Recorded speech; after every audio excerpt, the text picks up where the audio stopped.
Hello everyone, welcome to Okul, India के सबसे affordable learning platform में आप सभी लोगों का बहुत बहुत स्वागत है। आइए अपने इस certificate physical and human geography GC Leong geography को हम लोग आगे बढ़ाते हैं।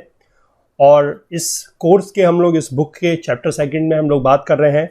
पिछले पार्ट में हम लोगों ने इस चैप्टर को स्टार्ट किया है, that is the earth's crust. ठीक है, और पिछले लेक्चर में जैसे कि हम लोगों ने बात की थी कुछ टाइप्स ऑफ रॉक्स के बारे में। वहाँ पर हमने 3 टाइप्स के रॉक होते हैं उनके बारे में पढ़ा था, जैसे कि सेडिमेंट्री रॉक्स हैं, इग्नियस रॉक्स हैं और मेटामॉर्फिक रॉक्स हैं। वहाँ पर हमने जाना था कि इग्नियस रॉक्स वो होते हैं जो वॉल्केनिक एक्टिविटी से रिलेटेड है। ठीक है, यानी कि जो वॉल्केनो से जो लावा निकलता है उसके थ्रू जो रॉक्स बनते हैं, चाहे वो इंट्रूसिव फॉर्म में बने चाहे एक्सट्रूसिव फॉर्म में बने, वहाँ से जो रॉक्स बनते हैं वो होते हैं इग्नियस रॉक्स। ठीक, इसके बाद हमने सेडिमेंट्री रॉक्स के बारे में पढ़ा था कि जो लेयर के फॉर्म में एग्जिस्ट करते हैं। ठीक है, जो सेडिमेंट्स के एक्यूमुलेशन से होते हैं और लेयर्स के फॉर्म में एग्जिस्ट करते हैं, they are known as sedimentary rocks. और उसके बाद हमने ये जाना था कि ये दोनों ही टाइप के जो रॉक्स हैं वो मेटामॉर्फिक रॉक बन सकते हैं अगर उनमें प्रेशर वगैरह पड़ता है, हीट वगैरह पड़ती है तो। ठीक है, जिस प्रोसेस को मैंने आपको नाम बताया था मेटामॉर्फिज्म। ठीक, तो इसी में आगे बढ़ेंगे। अब हम लोग जो है कुछ और लैंड फॉर्म्स के बारे में पढ़ेंगे और स्पेसिफिकली इस चैप्टर में कवर किया गया है माउंटेन्स, प्लेट्यूज एंड प्लेन्स। ठीक है, तो आज जो है हम माउंटेन्स के बारे में पढ़ेंगे और अगले लेक्चर में हम लोग types of plateaus and types of plains के बारे में पढ़ेंगे। ठीक है, तो स्टार्ट करेंगे आज का लेक्चर। उससे पहले आप सभी लोगों से एक बार मैं फिर से रिक्वेस्ट करना चाहूंगा कि जो लोग इस कोर्स को फॉलो कर रहे हैं, इन वीडियो सीरीज को फॉलो कर रहे हैं, जिनको ये पसंद आ रही है, वो ज़्यादा से ज़्यादा वीडियोस को लाइक करें, ज़्यादा से ज़्यादा शेयर करें, ताकि ज़्यादा से ज़्यादा लोगों तक ये चीज़ें पहुँच सकें। ठीक है ना, ताकि लोगों को पता लग सके कि इस तरीके का कोई कोर्स और कोई वीडियो सीरीज वगैरह यहाँ पर जो इस प्लेटफॉर्म पर चल रही है, ताकि ज़्यादा से ज़्यादा लोगों को इसका फ़ायदा मिल सके। ठीक है, और बाकी जो लोग चैनल पे नए हैं, अगर उनको भी कंटेंट पसंद आ रहा है, अगर लग रहा है कि कंटेंट हेल्पफुल है, तो उनसे भी मैं रिक्वेस्ट करूंगा कि आप लोग भी प्लीज़ ज़्यादा से ज़्यादा चीज़ें लाइक करें, शेयर करें, चैनल को जरूर सब्सक्राइब कर लें और बेल आइकन प्रेस करें सो दैट कि वीडियोस की नोटिफिकेशंस वगैरह आप लोगों से बिल्कुल मिस ना हो। ठीक है, चलिए तो स्टार्ट करते हैं आज का लेक्चर, चलते हैं अपनी बुक की तरफ।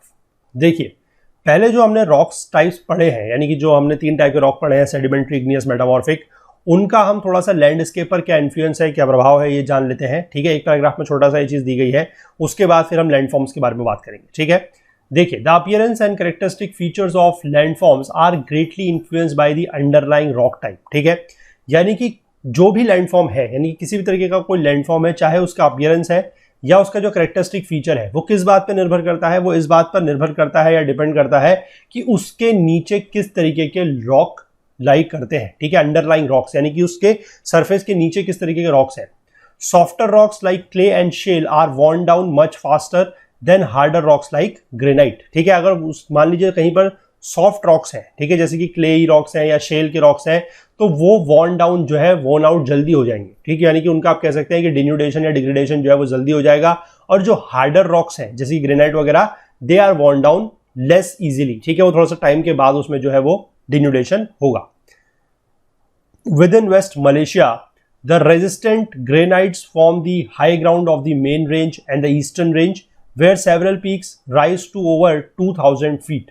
ठीक है, तो यहां पर आप एक चीज का ध्यान रखिएगा, जहां पर भी आपके रॉक्स जो है वो आपके रेजिस्टेंट रॉक्स होंगे, जैसे ग्रेनाइट वगैरह जहां पर भी पाया जाएगा, वहां के जो पीक्स वगैरह होंगे, ठीक है, जो माउंटेन रेंजेस होंगी, जो पीक्स वगैरह होंगे, वो ज्यादा हाई होंगे। ठीक, वो अभी भी हाई होंगे। क्यों हाई होंगे? क्योंकि वहां पर क्या है कि उनका डिग्रेडेशन या डिन्यूडेशन वगैरह जो है वो कम होगा। ठीक है ना, तो द लैंड, वही एग्जांपल यहाँ पर दिया गया है जो वेस्टर्न मलेशिया में बात की गई है, मेन रेंज और ईस्टर्न रेंज, वहां पर पीक बताया गया है 2000 फीट से ऊपर। ठीक, the landscape is one of the smooth slopes and rounded hill tops.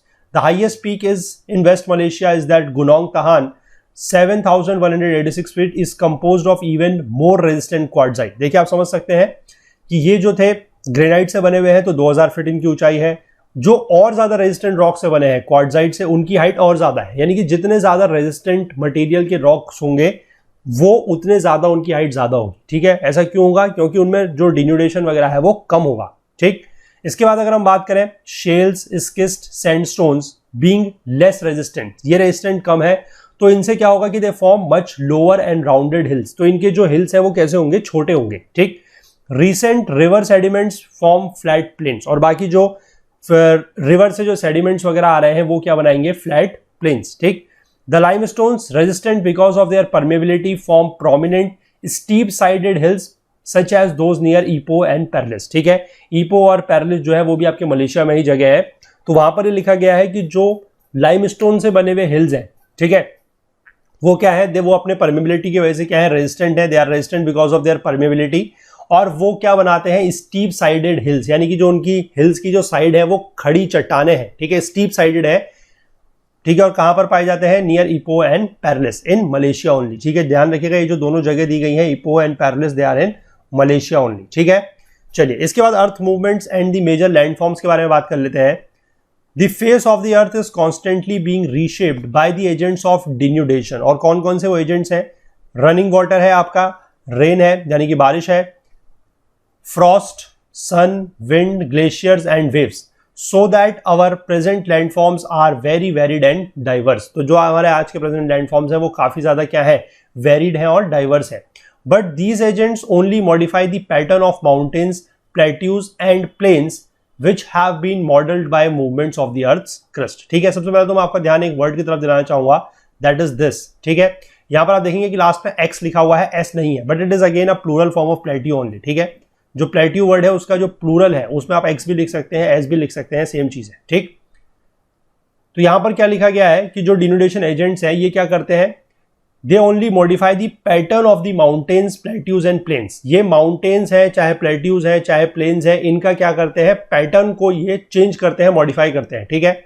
और ये बने किसकी वजह से है, जो अर्थ क्रस्ट की मूवमेंट है उसकी वजह से, which have been modelled by the movements of the earth crust, यानी कि अर्थ क्रस्ट की जो मूवमेंट की वजह से ये आपके चाहे प्लेन्स है, चाहे माउंटेन्स है, चाहे प्लेट्यूज है, ये बने हैं। तो जो ये डिनोटेशन एजेंट्स है ये उनको क्या करते हैं, मॉडिफाई करते हैं। जैसे मैंने आपको बताया कि अगर कोई बड़ा पहाड़ है यानी कि कोई माउंटेन जिसकी स्लोप मतलब जिसका हाइट ज्यादा है, वो डिनोटेशन एजेंट होने की वजह से क्या होगा कि उसकी हाइट क्या हो जाएगी, धीमे धीमे कम हो जाएगी। तो यानी कि बात यह है कि ये डिनोटेटिंग एजेंट जो है, जितने भी डिनोटेशन एजेंट्स यहाँ पर बताए गए हैं, चाहे आपको रनिंग वाटर है, रेन है, फ्रॉस्ट है, सन है, विंड है, ग्लेशियर है, चाहे कुछ भी है, ये कोई भी जो है वो अर्थ क्रस्ट से, वो बेसिकली क्या है कि इस तरीके के जो माउंटेन्स, प्लेट्यूज, प्लेन्स है उनको बना नहीं रहे हैं, ध्यान आपने ये रखना है, वो सिर्फ उनको क्या कर रहे हैं, उनके पैटर्न को मॉडिफाई कर रहे हैं, ठीक।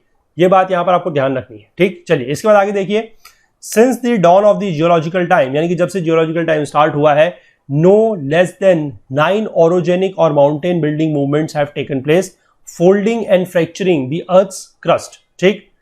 Orogenic is a mountain building process, ठीक है। ओरोजेनिक, एपीरियोजेनिक, दो तरीके की प्रोसेस होती है। तो orogenic is a mountain building process. तो ये बोला जा रहा है कि जब से जियोलॉजिकल टाइम स्टार्ट हुआ है तब से कम 9 ओरोजेनिक इस तरीके के मूवमेंट्स वगैरह जो है वो हो चुके हैं, ठीक है। और उससे क्या हुआ है कि अर्थ की जो क्रस्ट है उसमें फोल्डिंग भी हुई है और फ्रैक्चरिंग भी हुई है, ठीक है। फोल्डिंग का मतलब है फोल्ड होना, फ्रैक्चरिंग का मतलब होता है टूटना। अभी मैं इसको समझाऊंगा किस तरीके से।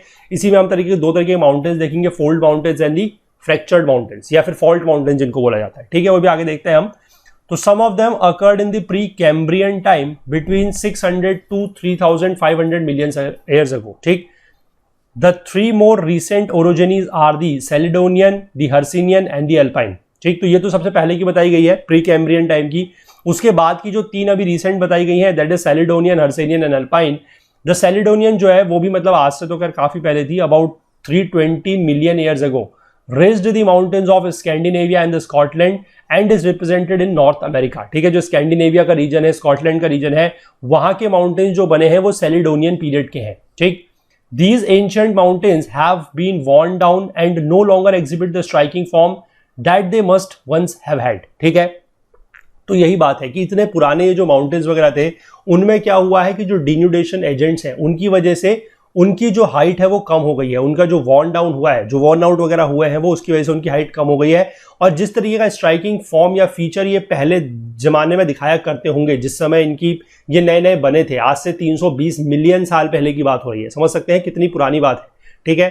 तो आज की डेट में क्या है कि इनके जो स्ट्राइकिंग फीचर थे वो उस तरीके के नहीं रहे, ठीक है। इसके लेटर पीरियड में अगर हम बात करें, during the Hercynian the earth movements around 240 million years अगो, आज से 240 मिलियन ईयर्स अगो, यानी कि सेलेडोनियन के बाद यहां पर कौन सी माउंटेन रेंजेस बनी है, देखिए the Ural mountains, the Pennines, the Welsh Highlands in the Britain, the Harz Mountains in Germany, the Appalachians in American, as well as the high plateaus of Siberia and China.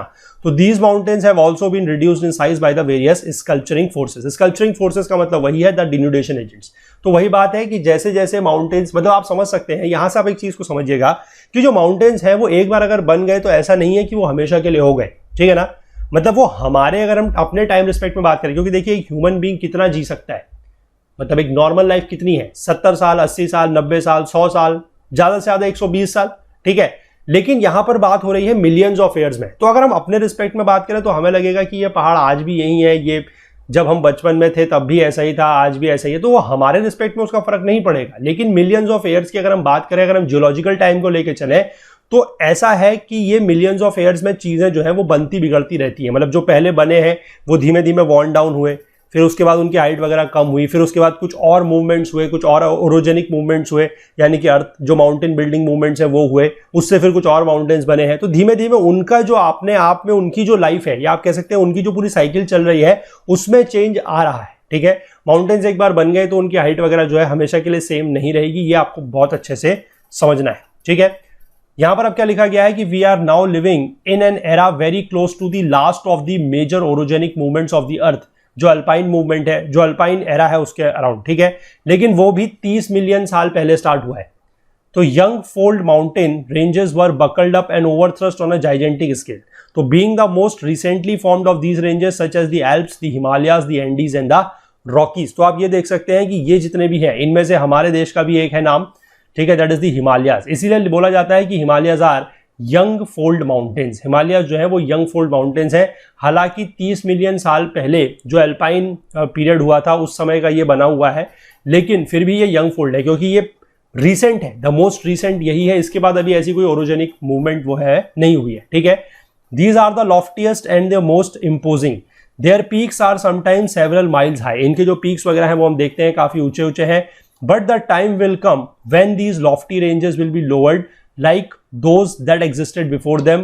From the eroded materials, new rocks will be formed, later to be uplifted to form the next generation of mountains. तो यही बोला गया है कि आज की date में जो हम हिमालयाज, एल्प्स और ये सारे एंडीज, रॉकीज को देखते हैं कि इतने ऊंचे ऊंचे पहाड़ियां हैं, लेकिन धीमे धीमे क्या है कि एक समय आएगा जब ये भी वॉर्न डाउन होंगे, यानी कि इनकी भी जो हाइट वगैरह है वो कम होंगी, और उससे क्या है कि नए रॉक्स बनेंगे, और उसके बाद फिर कुछ और ओरोजेनिक मूवमेंट्स वगैरह होंगे जिससे नेक्स्ट जनरेशन के माउंटेन जो है वो फिर से बनेंगे, ठीक है। तो ये प्रोसेस जो है चलती रहती है, इसमें अलग अलग जियोलॉजिकल टाइम्स में चीज़ें होती रहती है। लेकिन ये मैं फिर से कहूँगा कि ह्यूमन बींग्स की जो एक लाइफ टाइम होता है, एक लाइफ स्पैन होता है, उसके रिस्पेक्ट में हम इसको नहीं देख सकते, क्योंकि इंसान वही कि 100 साल 120 साल ज़्यादा से ज़्यादा जिएगा। 120 बहुत ज़्यादा बोल रहा हूँ मैं, ठीक है ना, 80 90 100 साल, तो उसके मुकाबले ये मिलियंस ऑफ ईयर्स में हो रहा है, ठीक है। तो इसलिए हमारे रिस्पेक्ट में हम कहेंगे कि मतलब हमें नहीं पता लगेगा, लेकिन मिलियंस ऑफ ईयर्स में जो चीज़ है, यानी कि अगर हम जियोलॉजिक टाइम की बात करें तो वहां पर ये चेंजेस जो है वो हो रहे हैं और काफी सिग्निफिकेंट चेंजेस हैं, ठीक। चलिए इसके बाद टाइप्स ऑफ माउंटेन्स की बात करेंगे। तो mountains make up the large proportion of the earth surface based on their mode of formation. 4 main types of mountains can be distinguished. 4 main types के माउंटेन बताए गए हैं। पहला है फोल्ड माउंटेन्स। देखिए क्या होता है, these mountains are by far the most wide spread and also the most important. सबसे ज्यादा टाइप के माउंटेन जो पाए जाते हैं पूरे के पूरे विश्व में वो फोल्ड माउंटेन्स ही हैं, ठीक है। They are caused by large scale earth movements when stresses are set up in the earth crust. अब स्ट्रेसेस किस तरीके से पैदा होंगे, देखिए, the stresses may be due to the increased load of the overlying rocks, यानी कि जो अर्थ क्रस्ट के ऊपर जो ओवरलाइंग रॉक्स है अगर उनकी वजह से स्ट्रेस पड़ता है तो। फ्लो मूवमेंट्स इन दी मेंटल, जो मेंटल है उसमें अगर फ्लो मूवमेंट हो रहे हैं उसकी वजह से। Magmatic intrusions into the earth, जो मैग्मेटिक है, जो अंदर के सरफेस में जो मैग्मा है उसकी वजह से कुछ अगर जो आपके ये स्ट्रेसेस पैदा हो रहे हैं वो। और द एक्सपेंशन और contraction of some part of the earth, और अर्थ में अगर कहीं पर कुछ पार्ट में कॉन्ट्रैक्शन हो रहा है, कुछ पार्ट में एक्सपेंशन हो रहा है, तो उसकी वजह से भी स्ट्रेसेस पैदा हो सकते हैं, ठीक है। तो यहां पर आपको ये 4 जो स्ट्रेसेस दे रखे हैं ये नोट डाउन करने हैं, ठीक है, कि किस किस तरीके से जो है वो अर्थ मूवमेंट्स में स्ट्रेसेस पैदा होते हैं, ठीक है। पहला तो ये है कि ओवरलाइंग रॉक्स की वजह से अगर लोड बढ़ता है तब, अगर मेंटल में फ्लो मूवमेंट हो रहा है तब, magmatic intrusions into the crust हो रहा है तब, और अगर सरफेस में यानी कि कुछ पार्ट्स ऑफ द अर्थ में कॉन्ट्रैक्शन हो रहा है और कुछ पार्ट में क्या हो रहा है, एक्सपेंशन हो रहा है तब, ठीक। तो when such stresses are initiated the rocks are subjected to compressive forces that produce wrinkling or folding along the lines of weakness, ठीक है। तो as illustrated in figure 18.1 and A and B, ये नीचे दिया हुआ है, folding effectively shortens the earth crust creating from the original level surface a series of waves, ठीक है। यहां पर देख सकते हैं आप, ये जो है ए फिगर में आपको ओरिजिनल दिखाया हुआ है। अब यहां पर देखिए कंप्रेशन हो रहा है, यानी कि इसमें यहां की तरफ से फोर्स लगेगा, इसमें यहां की तरफ से फोर्स लगेगा, तो ये इस तरीके से उठ जाएगा, आप समझ सकते हैं। और ये जो नीचे का लेंथ है, ठीक है, ये जो वाली लेंथ है ये कंपेयर टू दिस लेंथ छोटी होगी, ठीक है। अगर मैं मान लीजिए इसको मैं बोलता हूं x और इस लेंथ को मैं बोलता हूं y, तो मैं बोल रहा हूं कि y will be shorter than x। ठीक है, ये ऑब्वियसली बात है, कंप्रेस हो रहा है तो आप समझ सकते हैं कि छोटा हो जाएगा। और इस तरीके से जो वेव फॉर्म बनेगा, यहां पर आप देख सकते हैं वेव फॉर्म बन रहा है, और ये वेव फॉर्म में जो ये ऊपर का पोर्शन है, यानी कि जो ये हाई वाला पोर्शन है, यानी कि अगर किसी को वेव के बारे में पता है तो आपको पता होगा, इसको बोला जाता है ट्रफ। ठीक है, this is known as anticline. और जो ये नीचे का पोर्शन बन रहा है इस तरीके से, जो इसको बेसिकली हम लोग, सॉरी, ये ऊपर का जो पोर्शन है दैट इज क्रस्ट। ठीक है, इसको बोला जाता है क्रस्ट। और जो नीचे का पोर्शन है, ये वाला जो पोर्शन है, इसको बोला जाता है trough, that is your syncline. ठीक है, तो the up folded waves are called anticlines and the troughs or down folds are called synclines. ठीक, ध्यान रखिएगा, जो ऊपर का पोर्शन है इसको क्रेस्ट भी बोला जाता है, और जो नीचे का पोर्शन है इसको बोला जाता है कभी कभी वेव के फॉर्म में ट्रफ। ठीक है ना, तो वेव के फॉर्म में अगर हम बात करें तो जो ट्रफ वाला पोर्शन दैट इज सिंक्लाइन और दैट इज एंटीक्लाइन। तो कभी कभी आप लोगों ने एनसीईआरटी में एक वर्ड बड़ा कॉमन पढ़ा होगा, that is known as geosyncline. ठीक है, जियोसिंक्लाइन। तो जियोसिंक्लाइन इज नथिंग, यही चीज है वो। सिंक्लाइन आप समझ गए क्या है, और जियो का मतलब क्या है, जियो इज रिलेटेड टू अर्थ। तो जो अर्थ के इस तरीके का मूवमेंट है, मतलब इस तरीके का जो मूवमेंट हो रहा है, जिसकी वजह से जो आपका ये सरफेस का पोर्शन है, ठीक है, ये ऐसा हो जाता है कि वेव फॉर्म में, जिसमें एक ऊपर का पोर्शन बन रहा है, एक नीचे का पोर्शन बन रहा है, तो जो ये इस तरीके का डाउनफोल्ड है, downfolds are known as synclines, और you can say the upfolds are known as anticlines. बस यही सिंपल सी चीज है। जियोसिंक्लाइन वर्ड सुनने में लगता है कि पता नहीं क्या है, लेकिन इतना टफ कुछ नहीं है। ठीक है ना, इसके बाद the formations of up and down folds closely resembles that of the wrinkles of a table cloth when it is pushed from either one or both end of the both sides of the table. तो इसको आप घर में भी चाहें तो करके देख सकते हैं। आपको टेबल क्लॉथ की जरूरत भी नहीं है, आपके पास अगर कोई छोटा सा कपड़ा भी है, उसको आप किसी एक प्लेन सरफेस पे फैलाइएगा, टेबल वगैरह पे। ठीक है, मान लीजिए कोई छोटा सा रुमाल सा है, उसको भी आप फैला सकते हैं। उसको आप फैलाने के बाद, मतलब मैं क्या बोल रहा हूँ कि जैसे मान लीजिए आपके पास घर में कोई ऐसे टेबल है, छोटी सी भी अगर होगी तो भी चलेगी, इसके ऊपर आपने इस तरीके से कोई मान लीजिए रुमाल रखा प्लेन करके, और इसके बाद इसमें दोनों तरफ से इस तरीके से इसको फोर्स दे रहे हैं। ठीक है, दोनों तरफ से आप दोनों हाथ से इसको जो है फोर्स देंगे, तो आप देखेंगे कि बीच में क्या होगा कि ये, अगर मैं इसका साइड व्यू आपको दिखाऊं, ये तो मैं टॉप व्यू दिखा रहा हूँ, साइड व्यू में आपको दिखाऊंगा तो ये रुमाल जो है कुछ इस तरीके का हो जाएगा। ठीक है, आप खुद इसको करके देखिएगा, एक्सपेरिमेंट, आपको पता लग जाएगा ये चीज। ठीक है, तो इस तरीके का हो जाएगा, तो यहां पर आप समझ सकते हैं कि दिस बिकम्स योर एंटीक्लाइन, और नीचे के पोर्शन में जो यहां पर इस तरीके से ये डाउन आएगा, this will be your syncline. ठीक है, इसको आप खुद करके देख सकते हैं, पता लग जाएगा आपको चीजें। तो in the great fold mountains of the world such as the Himalayas, Rockies, Andes, and Alps, due to the complexity of the compressional forces, the folds developed much more complicated forms। ठीक है, इसको ध्यान रखिएगा। और यहाँ पर सबसे बड़ी इंपॉर्टेंट चीज जो आपको नोट करने वाली है वो ये है कि हिमालयाज के बारे में बात की गई है। तो यहाँ पर आप लोगों ने ये चीज बहुत बार पढ़ी होगी, सुनी होगी कि Himalayas are the young fold mountains. तो उनका मतलब क्या है वो मैंने आपको बता दिया। ठीक है, कि यंग क्यों है ये भी आपको पता है, क्योंकि वो अभी जो रीसेंट पीरियड हुआ है एल्पाइन एरा उसमें बने हैं, और फोल्ड माउंटेन्स हैं। ठीक है, फोल्ड माउंटेन्स किस तरीके से बनते हैं वो भी मैंने आपको यहाँ पर समझा दिया। ठीक है, आप इसी के देखिए जो ये प्रोसेसेस हैं, इसमें लिखा गया है कि थोड़ा सा जो कंप्रेशनल प्रोसेस है वो थोड़ा सा कॉम्प्लेक्स भी हो जाती है कभी कभी। ये तो मतलब बहुत सिंपल था जो एंटीक्लाइन और सिंक्लाइन बन रहा है। ठीक है, इसके बाद कभी कभी जब कॉम्प्लेक्स प्रोसेस होती है तो थोड़ा सा और ज्यादा इनमें कुछ फॉर्म्स बनते हैं। देखिए, जैसे कि क्या है कि when the crest of the fold is pushed too far, when the crest of the crest का मतलब ध्यान रखिएगा टॉप वाला जो है, अगर वो ज्यादा ही दूर तक पुश कर दी जाती है तो वहां पर क्या बनता है, एन ओवरफोल्ड इज फॉर्म्ड। यहां पर आप देख सकते हैं, देखिए ये सिंपल आपका सिंक्लाइन है दिस वन, ये आपका सिंपल क्या है, एंटीक्लाइन। इसके बाद अगर ये ज्यादा मूव करता है इधर की तरफ को तो आप देख सकते हैं क्या बन गया है, ओवरफोल्ड। ठीक, if it is pushed still further it becomes a recumbent fold, यानी कि और ज्यादा अगर शिफ्ट कर रहा है तो बन जाएगा रिकम्बेंट फोल्ड। यहां पर आप फिगर में सारी चीजें देख सकते हैं, बड़े आसानी से आपको समझ में आ जाएंगी। ठीक है, और कुछ एक्सट्रीम केसेस में ऐसा भी होता है कि फ्रैक्चर में occur in the crust so that the upper part of the recumbent fold slides forward over the lower part along the thrust plane. जो ये थ्रस्ट प्लेन है, अगर मैं इसको आपको यहां पर दिखाऊं, ये वाला जो थ्रस्ट प्लेन की लाइन है, यहां पर क्या हो रहा है कि कभी कभी इस तरीके के मूवमेंट की वजह से जो ये ऊपर का पोर्शन है, जो रिकम्बेंट फोल्ड का ये ऊपर का पोर्शन है, ये वाला आप मान सकते हैं ये टूट जाएगा। ठीक है, दिस बिकम्स फ्रैक्चर। और ये इसके ऊपर जो है, जो नीचे की आपकी लाइन है, ठीक है, यानी कि जो आपका थ्रस्ट प्लेन था उसके अलोंग क्या हो रहा है कि ये उसके ऊपर आ गया है, जो रिकम्बेंट फोल्ड का जो अपर पोर्शन है वो वाला। ठीक है, तो उससे क्या बन जाएगा, दैट जो ओवर थ्रस्ट फोल्ड है वो बनेगा, और जो ये ओवर राइडिंग पोर्शन है इसको बोला जाएगा नेप। ठीक है, इसको बोला जाएगा नेप, ये ध्यान रखिएगा। तो यहां पर आप समझ सकते हैं कि सिंक्लाइन और एंटीक्लाइन बहुत सिंपल है। जैसे जैसे उसमें मूवमेंट बढ़ रहा है, ठीक है, एंटीक्लाइन के पोर्शन में जो क्रेस्ट का पोर्शन है वो ज्यादा मूवमेंट कर रहा है, तो उसमें पहले बनेगा ओवर फोल्ड, फिर बनेगा रिकम्बेंट फोल्ड, और फिर बनेगा ओवर थ्रस्ट फोल्ड। और ओवर थ्रस्ट फोल्ड में जो ऊपर का पोर्शन है, जो नीचे के सरफेस के ऊपर, जो ये नीचे का पोर्शन है इसके ऊपर जो रेस्ट कर रहा है, ये upper portion, that is known as a nappe. और ये नैप का जो चीज बनती है ये किसके केस में बनती है, ध्यान रखिएगा, ओवर थ्रस्ट फोल्ड के केस में। ठीक है ना। आगे देखिए क्या लिखा गया है कि since the rock strata have been elevated to great heights sometimes measurable in miles, fold mountains may be called as mountains of elevation. कभी कभी इनको माउंटेन्स ऑफ एलिवेशन भी बोल दिया जाता है। The fold mountains are closely associated with volcanic activity.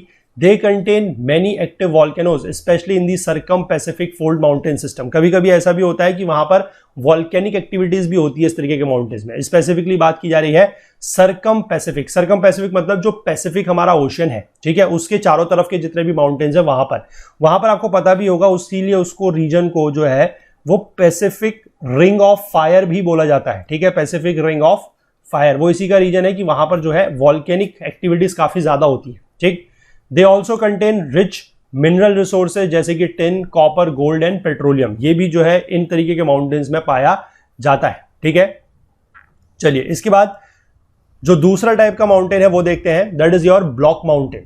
Block mountain में क्या है देखिए कि when the earth crust bends folding occurs. ये हमने पढ़ा कि जब अर्थ क्रस्ट बेंड करती है तो क्या बन रहा था, fold. But when it cracks, जब क्रैक होता है तो बनती है faulting, then faulting takes place. ठीक है, फॉल्टिंग में बी कॉज्ड बाय टेंशन और कंप्रेशन। ठीक है, दोनों तरीके से फॉल्टिंग हो सकती है।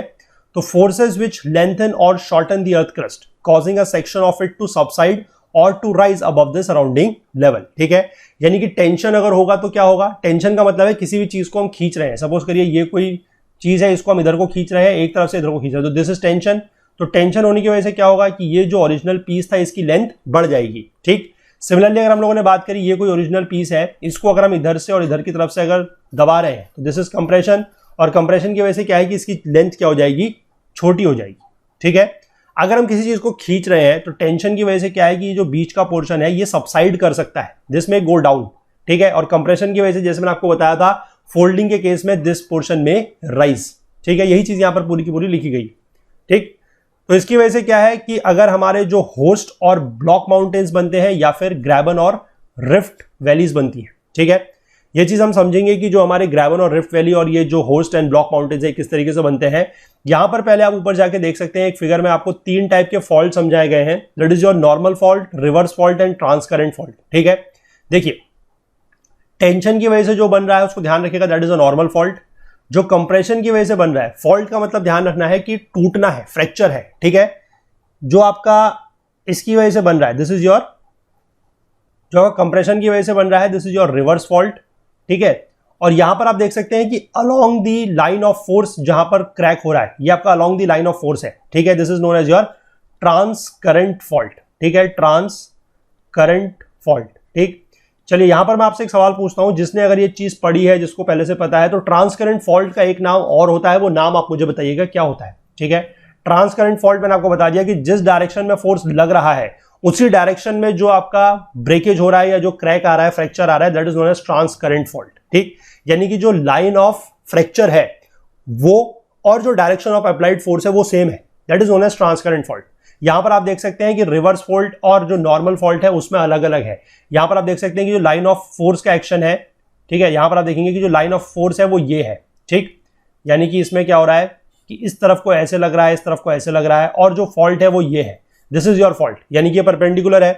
कंप्रेशन की वजह से तो रिवर्स है। सिमिलरली यहां पर भी आप देखेंगे कि this is your fault line, और टेंशन की वजह से जो लाइन ऑफ फोर्स है वो ये है।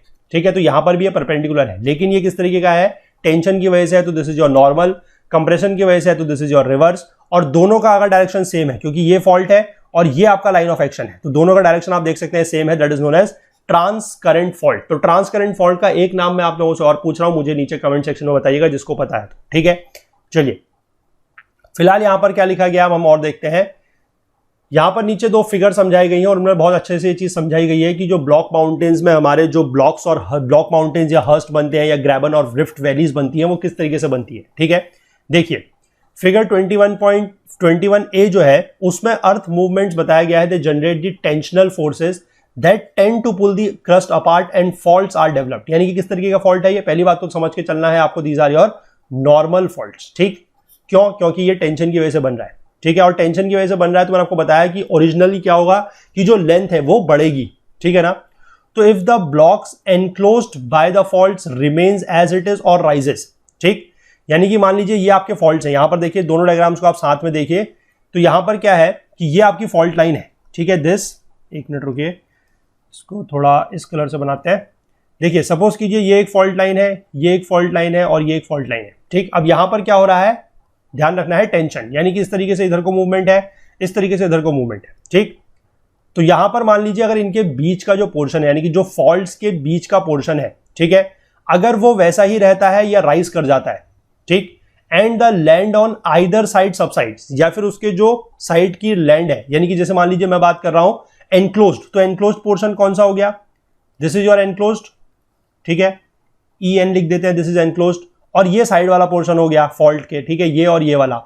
तो क्या लिखा गया है कि अगर बीच का पोर्शन या तो वैसा ही रहता है या राइज कर जाता है, ठीक, या फिर जो साइड का पोर्शन है वो सबसाइड कर जाता है, यानी कि वो नीचे बैठ जाता है, तो उससे क्या बनेगा हमारा होस्ट और ब्लॉक माउंटेन, ये आप देख सकते हैं, ठीक है। ये बीच का पोर्शन क्या हुआ है, या तो ये बीच का पोर्शन राइज करा है, ठीक, या फिर जो ये साइड के पोर्शन थे ये नीचे बैठ गए, ठीक है, ये क्या हो गए, सबसाइड कर गए, तो इसकी वजह से क्या बना है यहां पर होस्ट माउंटेन, और जो ये साइड के पोर्शन बने हैं they are your rift valleys. यही चीज यहां पर लिखी गई है, the faulted edges are very steep with scarp slopes and the summit is almost level, क्योंकि समिट देखिए जो इसका टॉप होगा वो तो लेवल ही होगा, क्योंकि वो ऐसा प्लेन था कभी, और जो टेंशन फॉल्ट हुआ है उसकी वजह से ये इसका या तो ये खुद ऊपर उठा है या इसके जो साइड के रीजन थे वो नीचे बैठ गए, तो उस वजह से ये माउंटेन बना है। लेकिन ध्यान रखेंगे कि इसका जो टॉप है वो क्या रहेगा, टॉप विल बी फ्लैट, ठीक। एग्जाम्पल के तौर पर दिया गया है हंसरक माउंटेन्स, द वॉसगिस, the Black Forest of the Rhineland, ठीक, समझ गए। इसी के बाद एक चीज और लिखी गई है कि टेंशन में also cause the central portion to be let down between two adjacent fault blocks forming a graben or rift valley. ये भी चीज मैंने आपको समझा दी है, ठीक है। यही चीज यहां पर लिखी गई है कि मान लीजिए दो एडजेसेंट फॉल्ट्स हैं, जैसे कि एक फॉल्ट ये है और एक फॉल्ट ये है, इनके बीच का जो रीजन है ये नीचे बैठ गया, बात वही है, मतलब चीज सेम है। जो पार्ट ऊपर उठ रहा है that becomes the mountain, the block mountain, जो पार्ट नीचे बैठ गया है दैट बिकम्स योर, जो सबसाइड कर गया है वो रिफ्ट वैली बन गई है, ठीक है। वो एक ही चीज है जो मैंने आपको दोनों यहां पर समझा दी है, ठीक है ना। चलिए इसमें आगे देखिए क्या लिखा गया, एग्जांपल के तौर पर रिफ्ट वैलीज के नाम दिए गए हैं। The East African Rift Valley system is 3000 miles long stretching from East Africa through the Red Sea to Syria, ठीक है। तो ये इसका एक एग्जांपल है, ठीक। इसके बाद दूसरा बताया गया है कंप्रेशनल फोर्सेस की वजह से किस तरीके से होता है, यानी कंप्रेशनल फोर्सेस की वजह से जो फॉल्ट जनरेट होता है वहां पर कंप्रेशनल फोर्सेस सेटअप बाय अर्थ मूवमेंट्स में प्रोड्यूस अ थ्रस्ट और रिवर्स फॉल्ट, ठीक। थ्रस्ट फॉल्ट या रिवर्स फॉल्ट मैंने आपको बता दिया क्या चीज है, एंड शॉर्टन दी क्रस्ट। अब कंप्रेशन की वजह से मैंने आपको बताया कि ओरिजिनल जो कोई भी कंपोनेंट है किसी को भी आप दबा रहे हैं तो उसकी लेंथ क्या होगी, कम होगी, वो शॉर्टन हो जाएगा, ठीक। A block may be raised or lowered in relation to the surrounding areas, तो उससे क्या है कि जो ब्लॉक है या तो वो ऊपर उठ जाएगा या वो नीचे बैठ जाएगा, ठीक। तो figure 21b illustrates a rift valley formed in this way. यहां पर आप जाके देख सकते हैं फिगर में, देखिए ये ओरिजिनल था, इस ओरिजिनल में क्या हो रहा है कि यहां से और यहां से कंप्रेशन हो रहा है, ठीक। तो ये जो बीच का पोर्शन है ये सपोज कर लीजिए ऐसे ही रहा है, और जो ये साइड का पोर्शन है ये ऊपर उठ गया है इधर से और इधर से, ठीक। तो यहां पर क्या हुआ है आप देख सकते हैं कि इस तरीके से ये बीच में तो वैली बन गई है और ये दो क्या बन गए हैं, माउंटेन्स, ठीक है। और बाद में कुछ समय के बाद क्या हो सकता है कि ये जो माउंटेन्स का जो इस तरीके का शार्प एज, पॉइंटेड एज थी, ये क्या हो गई है, ये डिन्यूड हो गई है, ये वॉर्न डाउन हो गई है, तो इस तरीके से फिर ये बाद में ऐसा बन जाएगा, ठीक है। इसको समझ गए आप किस तरीके से है। कंप्रेशन से क्या है बेसिकली कि ये जो बीच का पोर्शन है ये ऐसे ही है, और साइड का पोर्शन जो फॉल्ट, क्योंकि यहां पर अलोंग दी फॉल्ट्स है, these are the fault lines, ठीक है ना। तो अलोंग दी फॉल्ट लाइंस क्या हो रहा है, जब ये कंप्रेशन हो रहा है तो ये पोर्शन ऊपर उठ जाएंगे और ये बीच का पोर्शन जो है वो वैसा ही रहेगा। तो बीच का पोर्शन वैसे ही रहेगा तो वहां पर क्या बन जाएगा, रिफ्ट वैली, और ये साइड के पोर्शन ऊपर की तरफ को मूव करेंगे तो यहां पर बन जाएंगे ब्लॉक माउंटेन्स, ठीक। बनेंगे तो ब्लॉक माउंटेन्स ही, ये ध्यान रखना है। लेकिन ये कंप्रेशनल फोर्सेस की वजह से बन रहे हैं तो ये रिवर्स फॉल्ट की वजह से बने हुए, ये आपको समझना है, ठीक है। तो यहां पर यही दिखाया गया है कि in general large scale block mountains and rift valleys are due to tension rather than compression, यानी कि जो टेंशन की वजह से बनते हैं वो ज्यादा है, कंप्रेशन की वजह से बनने वाले कम है, ठीक।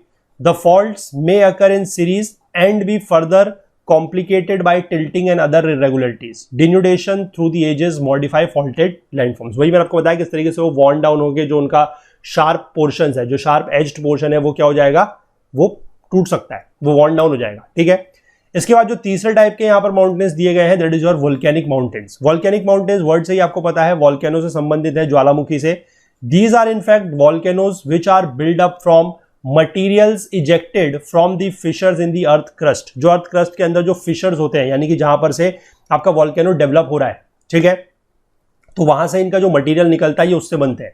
The materials include molten lava, volcanic bombs, cinders, ashes, dust and liquid mud. तो they fall around the vent in successive layers building up of characteristic volcanic cone. यानी कि यहां से ये बाहर निकलेंगे और इस तरीके से ये इस पूरे के पूरे रीजन में लेयर बाय लेयर के फॉर्म में जो है वो इकट्ठा होते चले जाएंगे। तो इससे क्या होगा कि जो ओरिजिनल हमारी लैंड थी, ओरिजिनल हमारी लैंड कहां पर थी, ये थी, ठीक है ना, ओरिजिनल ये थी। अब धीमे धीमे क्या हुआ है कि इसमें ये वॉल्केनो की वजह से ये जो यहाँ पर मटेरियल इकट्ठा होते चला गया है, तो ये एक माउंटेन तरीके का बन जाएगा। तो this is the volcanic mountain, ठीक। तो यही चीज यहां पर लिखी गई है कि volcanic mountains are often called as mountains of accumulation, क्योंकि इसमें क्या हो रहा है कि जो वॉल्केनिक मटेरियल आ रहा है वो इकट्ठा हो रहा है, ठीक है। They are common in the circum Pacific belt. वही बात है, सर्कम पैसिफिक बेल्ट जो रिंग ऑफ फायर मैंने आपको बताया, क्योंकि वहां पर वॉल्केनिक इरप्शन जो है वो काफी ज्यादा है, वॉल्केनिक एक्टिविटी काफी ज्यादा है, तो इस तरीके के माउंटेन जो है वो वहां पर काफी ज्यादा पाए जाते हैं, ठीक है। और कुछ कुछ इसमें जो है वॉल्केनिक पीक्स के नाम भी दिए गए हैं। That is your Mount Fuji in Japan, Mount Mayon in Philippines, Mount Merapi in Sumatra, Mount Agung in Bali, Mount Cotopaxi in Ecuador, ठीक है। बाकी इसके बारे में डिटेल जो है वो हम चैप्टर 3 में पढ़ेंगे, क्योंकि वहां पर हम लोगों ने अर्थक्वेक और वॉल्केनिज्म को बहुत ज्यादा डिटेल में पढ़ना है, ठीक है ना। इसके बाद जो चौथा टाइप के माउंटेन है that is your residual mountains, ठीक है। रेसिडुअल माउंटेन जो हमने बताया था 4 टाइप के हैं, तो चौथा टाइप का रेसिडुअल है। These are mountains evolved by denudation. ये माउंटेन जो है वो डिन्यूडेशन से बने हैं। अब आप समझ सकते हैं कि माउंटेन्स भी डिन्यूडेशन से बन सकते हैं। देखिए कैसे, where the general level of the land has been lowered by the agent of denudation, some very resistant areas may remain and these form residual mountains, ठीक है। रेसिडुअल माउंटेन्स बनते हैं, जैसे कि माउंट, ये मैनोडनॉक नहीं है, ठीक है, ये मोनार्डनॉक है, इसको मोनार्डनॉक बोला जाता है, मोनार्डनॉक, ठीक, monadnock in USA. Residual mountains may also evolve from plateaus which have been dissected by rivers into the hills and valleys like the ones illustrated in figure 23. Here the ridges and peaks are all very similar in height. Examples of dissected plateaus where the down-cutting streams have eroded the uplands into the mountains of denudation are the highlands of Scotland, Scandinavia and the Deccan Plateau. यहाँ पर आप इसको समझिए क्या चीज़ है कि originally तो हमारे पास ये लाइन थी, ठीक। अब इसके बाद क्या हुआ है कि जैसे ये वाला रीजन है या हमारा ये वाला रीजन है, जो रीजन नीचे बैठ गया है वहां पर आप मान सकते हैं कि लेस रेजिस्टेंट मटेरियल से वो बना होगा, ठीक है। तो उन जगहों का क्या हुआ है कि वहां का डिन्यूडेशन हो गया है, और बाकी जो ये रेजिस्टेंट पोर्शंस थे, जैसे कि रेजिस्टेंट पोर्शंस को मैं आपको इस कलर से दिखाता हूं, this is the resistant portion, ठीक। ये रेजिस्टेंट पोर्शन है, तो ये आपके माउंटेन बन गए हैं, और जो बीच का जो पोर्शन है इनके, वो क्या हो गया है, वो डिन्यूड हो गया है, वो इरोड हो गया है, तो वहां पर से क्या बन गई है, एक तरीके से वैली, ठीक है ना। यहां पर यही चीज लिखी गई है, देखिए कि down cutting of rivers, down cutting by rivers और ग्लेशियर्स, इनकी वजह से कटिंग हुई है। तो आप यहां पर एक चीज ये बड़ी अच्छी सी एक इंटरेस्टिंग आप लोगों को जानने को सीखने को मिली होगी कि डिन्यूडेशन से भी जो है वो माउंटेन्स बन सकते हैं, ठीक है। माउंटेन्स जो है वो सिर्फ और सिर्फ क्या कह सकते हैं कि जो डिन्यूडेशन प्रोसेसेस है वो सिर्फ माउंटेन्स की हाइट कम नहीं करती हैं, ठीक है, यानी कि वो माउंटेन्स को नेगेटिव इफेक्ट ही नहीं देती हैं, बल्कि कभी कभी ऐसा भी होता है कि उनकी वजह से माउंटेन्स बन जाते हैं। तो आपको अगर ये कभी सवाल पूछा जाए तो आप लोगों को बोलना है बिल्कुल ऐसा हो सकता है, और टाइप्स ऑफ माउंटेन का आप नाम बताएंगे, that is your residual mountains, ठीक है। रेसिडुअल माउंटेन्स जो है वो इस तरीके के ही माउंटेन्स होते हैं कि जो एक फ्लैट प्लेट्यू वगैरह है, फ्लैट है, उसमें क्या है कि कुछ कुछ रीजन्स में जो हमारे डिन्यूडेशन एजेंट्स हैं, जैसे कि रिवर्स और ग्लेशियर्स की वजह से जो कटिंग हुई है, उससे जो मोर रेजिस्टेंट पार्ट है, जो मोर रेजिस्टेंट पार्ट है वो माउंटेन बन गया है, और जो हमारा लेस रेजिस्टेंट पार्ट है उनकी डाउन कटिंग हो गई है, और वहां पर क्या बन गई, एक तरीके से वैली सी बन गई है, ठीक है। चलिए, तो आज इसको इतना ही रखते हैं। टाइप्स ऑफ माउंटेन्स को हम लोगों ने समझा है। अगले पार्ट में लेक्चर जो है कंप्लीट हो जाएगा, जिसमें हम लोग टाइप्स ऑफ प्लेट्यूज और टाइप्स ऑफ प्लेन्स के बारे में बात करेंगे, ठीक है। चलिए, तो अगर आप लोगों को ये लेक्चर पसंद आया है तो प्लीज लाइक जरूर कीजिएगा, ज्यादा से ज्यादा शेयर कीजिएगा अपने फ्रेंड्स, अपने कलीग्स के साथ, ताकि ज्यादा से ज्यादा लोगों को पता लग सके किस तरीके के कोर्स वगैरह के बारे में। और बाकी अपने कमेंट्स वगैरह जो है वो जरूर करते रहें, ताकि हमें पता लगेगा कि आप लोग इस कोर्स को, इस वीडियो सीरीज को रेगुलरली फॉलो कर रहे हैं। बाकी हमसे ज़्यादा जुड़ने के लिए हमारा Facebook page, Twitter page, Telegram channel का आप लोग यूज़ कर सकते हैं, या फिर आप लोगों को अगर कोई और क्वेरीज, कोई डाउट्स है तो वो आप नीचे कमेंट सेक्शन में भी पूछ सकते हैं, ठीक है। कोई अगर आपको फीडबैक देना चाहें, जो आपको लगता है कि कोई स्कोप ऑफ इम्प्रूवमेंट है, हम तो वो ज़रूर आपका फीडबैक जान के, फीडबैक सुन के हम लोग ज़रूर इम्प्लीमेंट करेंगे, ठीक है। बाकी इसका जो पूरी की पूरी ये बुक चल रही है, इसका फुल कोर्स जो है वो नीचे उसका डिस्क्रिप्शन बॉक्स में लिंक दिया हुआ है, वहाँ से भी आप उस फुल कोर्स को चाहे तो एनरोल कर सकते हैं, परचेज कर सकते हैं। उस कोर्स में आप लोगों को वीडियोस के साथ साथ नोट्स वगैरह जो है वो भी प्रोवाइड कराए जाएंगे, नोट्स और क्विजेज वगैरह। और सबसे बड़ी इंपॉर्टेंट बात यह है कि कोर्स की जो वैलिडिटी है वो लाइफ टाइम है, यानी कि जब तक भी आप लोग तैयारी करना चाहें, उसके तहत एक बार का आप लोग उस कोर्स को एनरोल करके उसमें वो चीज़ कर सकते हैं, ठीक है। बाकी अगर आप लोगों को कोई और बात है, कोई आप और चीज़ हमसे शेयर करना चाहते हैं, कुछ भी पूछना चाहें, कुछ भी बताना चाहें, तो उसके लिए आप हमारी ईमेल आईडी जो है दैट इज ओकुल की हेल्प डेस्क की जो ऑफिशियल ईमेल आईडी है दैट इज support@okul.co, वहां पर भी आप लोग बात कर सकते हैं, हमसे पूछ सकते हैं, ठीक है। बाकी अगर कोर्स परचेस करने के टाइम पर आपको कोई अगर इश्यू आता है या आपको कोई और डाउट है, तो उसके लिए मैं आपके साथ एक मोबाइल नंबर शेयर कर रहा हूँ, व्हाट्सएप का नंबर है, इस पर भी आप लोग बात करके अपनी जो अभी प्रॉब्लम है उसको आप पूछ सकते हैं, जान सकते हैं, ठीक है। उसका भी वहां पर रिजॉल्व कर दी जाएगी वो, ठीक। नंबर है 9498086380, ठीक है। इस नंबर पर व्हाट्सएप करके आप लोगों का कोई भी अगर डाउट है कुछ तो आप क्लियर कर सकते हैं, कोई भी अगर आपको प्रॉब्लम आती है तो आप वहां पर पूछ सकते हैं, ठीक है। चलिए मिलते हैं अगले लेक्चर में, तब तक के लिए अपना बहुत बहुत ध्यान रखिएगा। Please do take care of yourself. Thank you, have a nice day, bye bye.